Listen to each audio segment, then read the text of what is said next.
I met this pendejo when he was running, and I asked him, and I went up to him down at the VFW, and his wife came running behind him, and so I told him, so would you get down there have no hair? I did get in trouble. So my son, who is, and don't tell anybody, he's the chief of staff of the National Guard, and he says everybody forgets the National Guard, so don't forget the National Guard. Yeah. He's been deployed 3 times, so don't tell me he's a weekend warrior, because I'll beat you up. Because I've been there, let me tell you. I did 25 years at Fort Carson, I did DMWR, I was a whistleblower and got relieved of my duties, so I know exactly what you're going to do. Exactly. So about a couple of years ago, I got pulled over and asked if I spoke English. What I said wasn't very nice either. So I got so angry, I called the governor, I went to Bennett's office, I went to the mayor, I went to chief, I went to my bishop at that time when I was teaching Catholic school, and I wanted to know who in the hell came up with that thing on the traffic ticket that you had to learn to speak English. Yeah. And I told him, you have no clue who I am. My father's cousins are the Heracatas at Rocky Fort. His cousin, who was Mexican, married into the Japanese family. So I got them.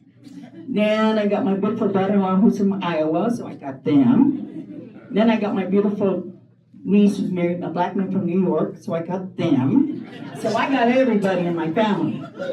To include that I have a granddaughter, 2 granddaughters at CSU, I got 1 granddaughter at CU, and I got a grandson at TU, and they damn well better run Thursday. That's all I gotta say. But I'm gonna tell you, it's been the hardest thing for me as a Latina organizer for the Dem Party, because the Hispanics are very fearful right now, even though they're legal like me. They don't want to go to work. I've been depressed about it. I'm fearful because ICE was in my neighborhood, and I live over here at 80909, right by the hospital. So what the hell are they doing out there? I'm predominantly a white neighborhood. You know, unless they're illegal. Maybe they're Irish. Are they legal Irish today? Woo! Shame on them. No, but you guys, did you know, man, this is really a sad situation. We should all be united, and I'll tell you why.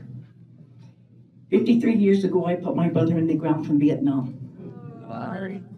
There was no color that night when they gave us the news. The day I buried him, there was no party.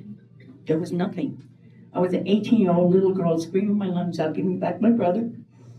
Then I came to Fort Carson as a Vietnam bride to be told that there was a sign there at Sears that said no Mexicans and dogs allowed.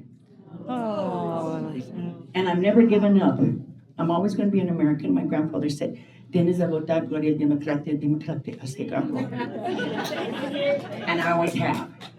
But I have really good friends that are Republicans, and we argue all the time, but they both know how I feel. So I'm going to ask all of you to look at each other from side to side and remember each other, because this is going to need. So when you see me, everybody knows I'm the lady that wears one kind of hat for one school, because I got to be around to all 5 of them.